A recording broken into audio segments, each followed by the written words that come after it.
భక్తవత్సల సమేత అభయ ఆంజనేయ స్వామి దేవతాభ్యో నమో నమః నమస్కారం సమర్పయామి. అందరూ సుబ్రహ్మణ్యేశ్వర స్వామి దగ్గర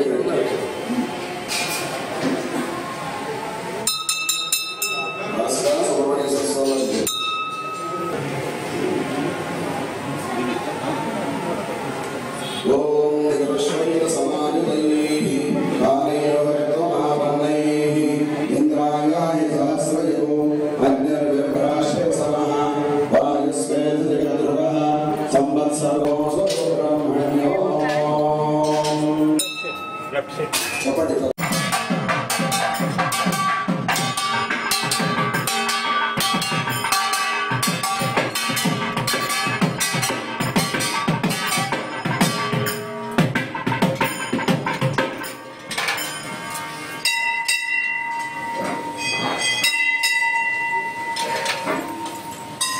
అందరూ లక్ష్మీనారాయణ స్వామి వారికి నమస్కారం చేయండి.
వాసవి కన్యకాపరమేశ్వరి పంచాయత నక్షత్రంలో దేవి సన్నవరాత్రి ఉత్సవాల్లో భాగంగా మరి ఈ రోజున శ్రీ రాజరాజేశ్వరి దేవి అమ్మవారి యొక్క అవతారంలో వాసవి మాత మనందరికీ కూడా దర్శన భాగ్యాన్ని కలగజేస్తూ ఉన్నారు.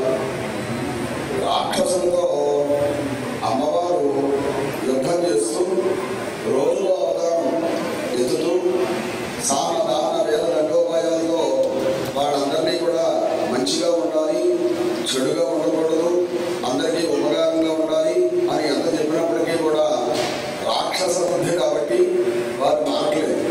అందుకోసం అని చెప్పి రోజుకో అవతారంలో అమ్మవారు రాక్షసులతో యుద్ధం చేసి మనకి విజయాన్ని సాధించి పెడుతూ ఉంటారు. ఆ రాజరాజేశ్వరి దేవి అమ్మవారి యొక్క అవతారంలో ఇవాళ ఒక రాక్షసుని సంహరిస్తారు రాత్రి కూడా. అంచేత అటువంటి అవతారంలో మనకి వాసవి మాత దర్శన భాగ్యాన్ని కలగజేస్తూ ఉన్నారు. అందరూ కూడా అమ్మవారిని ప్రార్థించారు.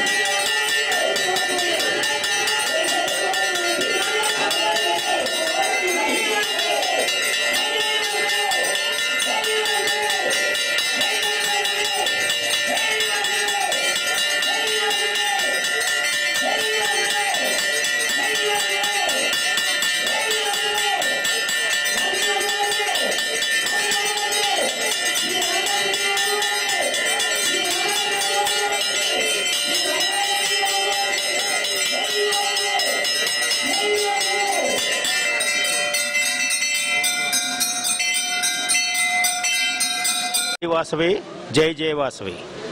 ఈ రోజున శ్రీ వాసవి కన్యకాపరమేశ్వరి పంచాయతన క్షేత్రంలో ఈ 57వ సంవత్సరంలో సందర్భంగా ఈ రోజున 5వ రోజు శ్రీ రాజరాజేశ్వరి అమ్మవారు దర్శనంతో ప్రారంభించడం జరిగింది.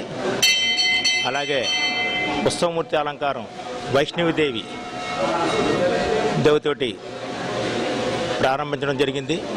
కాబట్టి 50 మంది భక్తులు అందరూ కూడా తాడేపులగూడెం పురప్రముఖులు అందరూ వచ్చి ఈ అమ్మవారి దర్శనం చేసుకోవాల్సిందిగా కోరి ప్రార్థిస్తున్నాను.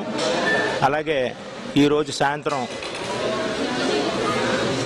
సహస్ర జ్యోతిలింగార్చన కార్యక్రమం ఉంది. అది కూడా అందరూ వచ్చి 50 మంది భక్తులు అందరూ వచ్చేసి కూడా ఈ దీపాలు కూడా వెలిగించి అందరూ కూడా దర్శనం చేసుకోవాల్సిందిగా కోరి ప్రార్థిస్తున్నాను. అలాగే 6 నుంచి అష్టోత్తర కమల హోమం 8 గంటలతోటి ప్రతిరోజు కూడా కార్యక్రమం జరుగుతుంది. కాబట్టి అందరూ కూడా తిలకించి ఈ తీర్థ ప్రసాదాలు తీసుకోవాల్సిందిగా కోరి ప్రార్థిస్తున్నాం. జై వాసవి. పుర ప్రజలందరికీ కూడా విజయదశమి 5వ రోజు శుభాకాంక్షలు తెలియజేస్తూ ఈ రోజున అమ్మవారు వాసవి మాత 9 రోజులు 9 అలంకారాల్లో దర్శనమిస్తూ ఉంటారు. ఈరోజు అమ్మవారి రాజరాజేశ్వరి అలంకారంగా, అదేవిధంగా ఉత్సవమూర్తి అలంకారంగా మరి కాట్రాలో ఉన్నటువంటి వైష్ణవిదేవి రూపంలో అమ్మవారు దర్శనమిస్తున్నారు. మరి రాజరాజేశ్వరిని తెలుసుకుంటే పాడి పంటలు సుభిక్షంగా ఉంటాయని, మరి రైతులందరూ కూడా అమ్మవారిని ప్రార్థిస్తే ఎప్పుడు కూడా లోటు ఉండదని చెప్పి అమ్మవారు చాలా ప్రతిదీ వేములవాడలో వేయించేసి ఉన్న రాజరాజేశ్వరి రూపంగా ఈరోజు వాసవి మాత దర్శనమిస్తున్నారు. మరి అదేవిధంగా ఈ రోజుని విశేష పూజల్లో భాగంగా సహస్ర జ్యోతిర్లింగార్చన కార్యక్రమం సాయంత్రం 7 గంటల నుంచి ప్రారంభమవుతుంది. మరి ప్రతిరోజు జరిగే కార్యక్రమంలో ఈ రోజుని అష్టోత్తర శతకమలం 8 మంది దంపతుల్లో సాయంత్రం జరుగుతుంది. ఈ రోజున మరి నక్షత్ర హోమాల్లో భాగంగా ఈ రోజుని ఉత్తరాభాద్ర, పూర్వభాద్ర, రేవతి నక్షత్రం వారికి ఈ రోజుని జపశాంతి కొరకు హోమాలు కూడా చేయడం జరుగుతుంది. కాబట్టి అదేవిధంగా మరి రేపు పొద్దున అదేవిధంగా మరి సుహాసిని అందరికీ కూడా ఎంతో ఇష్టమైనది అమ్మవారికి చేసుకునేది. మరి 8వ తారీఖున మూలా నక్షత్రం, 9వ తారీఖున మూలా నక్షత్రం రోజునే అమ్మవారికి మరి సుహాసిని పూజలు చేయడం జరుగుతుంది మహిళలందరికీ కూడా ముత్తైదువులకు. అదేవిధంగా 11వ తారీఖుని కన్య పిల్లలకి అందరికీ కూడా కన్య పూజలు జరుగుతాయి. మరి ఈ కార్యక్రమాలన్నీ కూడా ప్రజలందరూ విశేషంగా విచ్చేసి అమ్మవారిని దర్శించుకుని అమ్మవారిని తిలకించి అమ్మవారి తీర్థప్రసాదాలు స్వీకరించి అమ్మవారి కృపకు పాత్రగా కావాల్సిందిగా కోరుచున్నాం.